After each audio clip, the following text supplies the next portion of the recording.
안녕하십니까. 이준원과 함께하는 건강기별을 통한 복음 제 6번째 시간입니다. 오늘도 역시 새로 배운 것, 내가 실천할 것, 그리고 이웃에게 나눌 것, 이 세 가지를 적용하시면서 심장병에 대해서 강의를 들으시기를 바랍니다.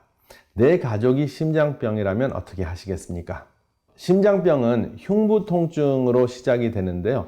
이 흉부통증은 압박감이나 또 가슴을 꽉 조이는 듯한 그러한 느낌입니다. 콕콕 쑤시는 것이 아니라 답답한 느낌인데요. 이 심장혈관 질환은 44초에 한 명씩 사망하는 질환이고요. 1년의 사망률의 60%를 차지합니다. 사망률 1위입니다. 요즘에 코로나 바이러스 감염이 30초에 한 명씩 감염이 된다고 하죠. 사망이 아니고. 그래서 이 심장병과 대조되는 또 비교할 수 있는 질병이기도 합니다. 그렇지만 여전히 심장병이 우리의 생명을 앗아가는 가장 큰 주 원인입니다. 이 심장병을 한마디로 하면 가장 많이 죽는 병이라고 할 수 있습니다. 그리고 별명을 붙이자면 막히는 혈관이라고 할 수 있습니다. 심장을 먹여 살리는 관상동맥이 막혔을 때 심장병이 생기는 것이죠. 이렇게 사진에 나타난 대로 심장병 때문에 생기는 흉부통증은 이러한 현상이 일어납니다. 그리고 혈관이 막히는 이러한 문제가 생기는데 동맥경화로 막힌 관상동맥들은 조영술로 일단 확장시킬 수 있습니다. 그런데 다시 막힐 수 있거든요.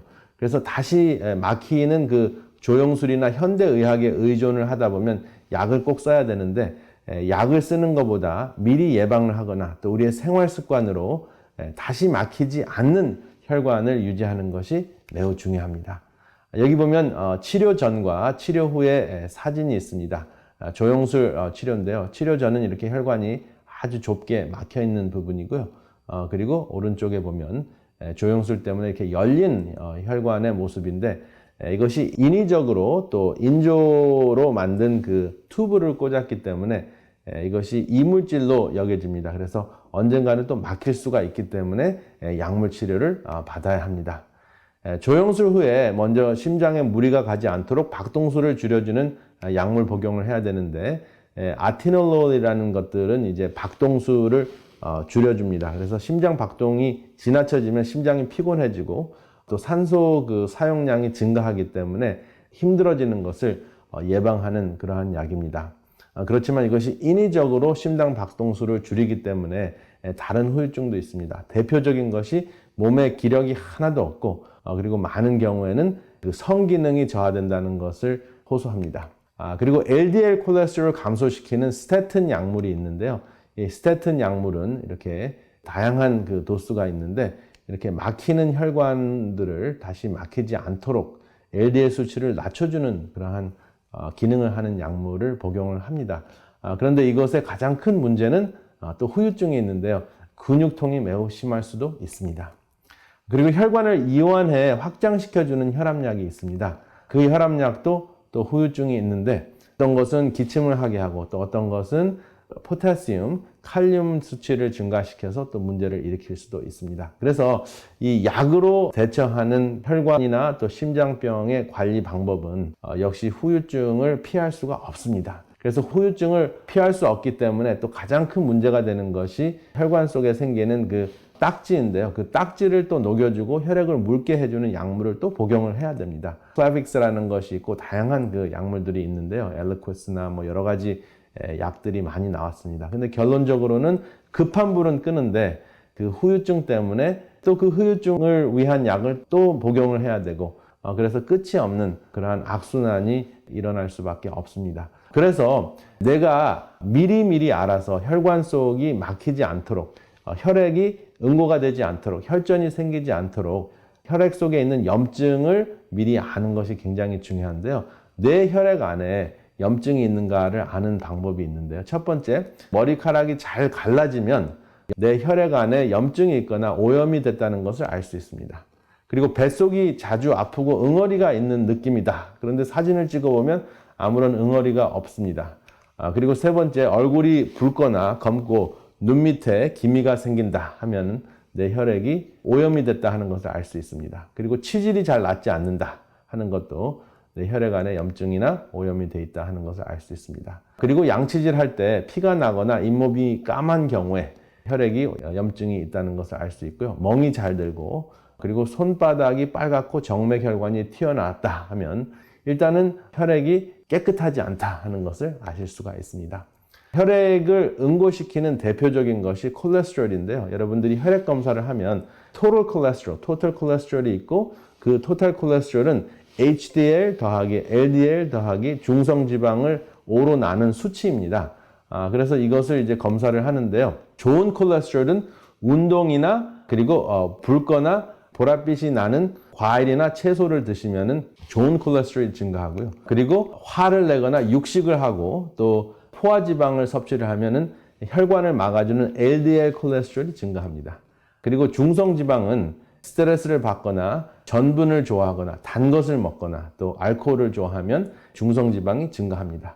그래서 HDL은 good cholesterol이라고 하고 LDL은 나쁜 콜레스테롤이라고 하고 중성지방은 ugly cholesterol. 그래서 the good, the bad, and the ugly. 그래서 콜레스테롤의 그 별명이 이렇게 붙어 있습니다. 그리고 콜레스테롤 중에서 가장 심장혈관과 심장병과 관련이 된 것이 LDL 콜레스테롤인데요. 이 LDL 콜레스테롤 수치를 감소시키는 것이 매우 중요합니다. 그런데 이것을 천연적으로 감소시킬 수 있는 방법이 있는데요. 바로 브라질 넛입니다. 보통 콜레스테롤 LDL 수치가 높으면 스테튼 종류의 약을 복용하게 되는데요. 스테튼 종류의 약을 복용을 하면 좀 전에 말씀드렸듯이 근육이 매우 아픕니다. 그런데 브라질 넛을 통해서 콜레스테롤 수치를 감소시킬 수 있는데 하루에 4개나 5개 정도의 브라질 넛을 섭취를 하시면 한 6주 정도 내에 현저하게 LDL 수치가 감량하는 것을 보실 수가 있습니다. 제가 제 환자의 그 혈액 검사를 지금 가지고 나왔는데요. 여기 자세히 보시면 그 결과가 나오는데요. 여기 LDL 콜레스테롤이 159에서 71로 감소되는 것을 여러분들이 보실 수 있습니다. 그래서 브라질 넛 20g이 한 5개 정도 되는데요. 이렇게 심버스타틴이라는 약을 40mg씩 드셨던 분이 이 약을 끊으시고 브라질 넛을 4-5개를 한 6주 정도 드시니까 거의 절반으로 LDL 콜레스테롤, 심장혈관을 막아주는 콜레스테롤이 감소가 된 것을 확인하고 굉장히 기뻐서 저에게 연락을 하셨습니다. 그래서 실제적으로 우리가 식생활로 콜레스테롤을 감소시킬 수 있습니다. 약에 의존하실 필요는 없습니다. 그리고 이렇게 음식으로도 콜레스테롤 감량을 해서 콜레스테롤이 혈관 속에 쌓여서 동맥경화 현상을 일으키는 것을 막아줄 수도 있지만은 여러분들이 운동을 하시면 또 그 혈관을 확장시켜주고 혈관을 이완시켜주는 산화질소가 생산되는 것을 여러분들이 삶에 적용하셨으면 참 좋겠습니다. 그래서 여러분 하루에 10,000보 정도 걸으시면 몸속에 천연적인 혈압력도 나오고 그리고 혈관을 이완시켜줘서 응고가 되거나 또 염증이 생기거나 또 염증이 생겨서 혈전으로 진행되는 것을 막아주는 것 꼭 기억하시기 바랍니다. 그래서 스트레스를 감소하고 운동을 하고 균형진 채식을 통해서 막혔던 심장혈관을 뚫을 수 있다 하는 것이 과학적으로 입증이 됐습니다. 그리고 여기 텍사스 대학에서 발표한 연구 논문이 있는데요.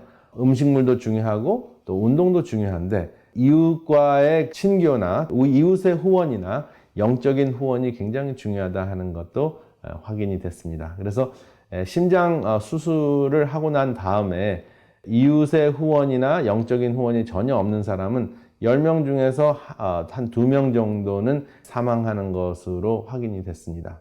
그리고 후원이 있는 사람들은 사망률이 현저하게 감소되는 것, 거의 19% 이상이 감소되는 것을 확인을 했어요. 그래서 정신적인 후원도 심장병을 관리하는데 매우 중요하다 하는 것 굉장히 중요한 사실입니다. 여기 제가 나누기 좋아하는 토끼와 동맥경화 현상에 대한 연구 논문이 있습니다. 토끼에게 좋지 않은 그 LDL 콜레스테롤이 증가하는 음식을 먹이면서 동맥경화 현상이 어떻게 진행이 되는지를 살펴본 연구인데요. 토끼를 이렇게 토끼장에다가 집어넣고 한 6층으로 쌌습니다. 그래서 토끼들에게 LDL 콜레스테롤이 많은 음식들을 먹였어요. 같은 양을 먹였는데 제일 꼭대기에 있는 토끼가 40%가 더 빨리 진행이 되는 거예요. 심장혈관이 더 40% 더 빨리 막히는 거예요. 그래서 왜 그런가 하고 의아했습니다. 여러분들은 어떠한 문제 때문에 이러한 현상이 일어났다고 생각을 하십니까? 제가 힌트를 드리겠습니다. 토끼를 먹였던 이 연구원의 키가 작았습니다. 이 연구원의 키하고 토끼의 관상동맥경화하고 어떠한 관련이 있었을까요? 매우 밀접한 관련이 있었습니다. 그 자초지정을 알아보니까 이 연구원이 동물을 매우 사랑하는 사람이었습니다. 그래서 좋지 않은 음식을 먹이면서 마음이 아파서 자기 키에 닿는 토끼들은 죄다 꺼내서 놀아줬어요. 그런데 제일 꼭대기에 있는 토끼들은 키가 닿지 않아서 그냥 놔뒀다고 했습니다. 그래서 처음에는 논문을 쓴 학자들이 믿지를 않았습니다. 그런데 이 토끼들을 같은 그 실험을 했는데요. 이번에는 높이 쌓아놓지 않고 키와 상관없이 방바닥에서 키웠습니다. 그리고 좋지 않은 음식을 먹이면서 한쪽은 놀아주고 사랑을 많이 듬뿍 표현을 하고 다른 쪽은 그냥 내버려 두었습니다. 그랬더니 똑같은 현상이 일어난 것이에요. 그래서 나쁜 음식을 먹으면서도 사랑을 받은 토끼는 동맥경화 현상이 진행이 되기는 했지만 40% 지연됐다는 것입니다. 그렇기 때문에 토끼도 사랑을 받으면 심장병을 지연시킬 수 있다 하는 것입니다. 물론 좋은 음식을 먹으면서 사랑을 받으면 훨씬 더 좋은 효과가 있겠죠. 근데 여기서 중요한 것은 토끼의 초월자와의 그 관계입니다. 토끼의 초월자는 연구원이었죠. 그래서 연구원과 사랑하는 관계를 누리니까 토끼가 심장병이 잘 걸리지 않았다 하는 것입니다. 그렇다면 우리 인간도 우리를 창조하신 하나님과 사랑하는 관계를 누렸을 때 우리의 심장병은 어떻게 되겠습니까? 그래서 신앙생활이 심장병에도 매우 밀접한 관계가 있다 하는 것을 아실 수가 있습니다. 아무쪼록 이러한 것들을 나누시면서 여러분들의 심장을 건강하게 지키시기를 바랍니다. 감사합니다.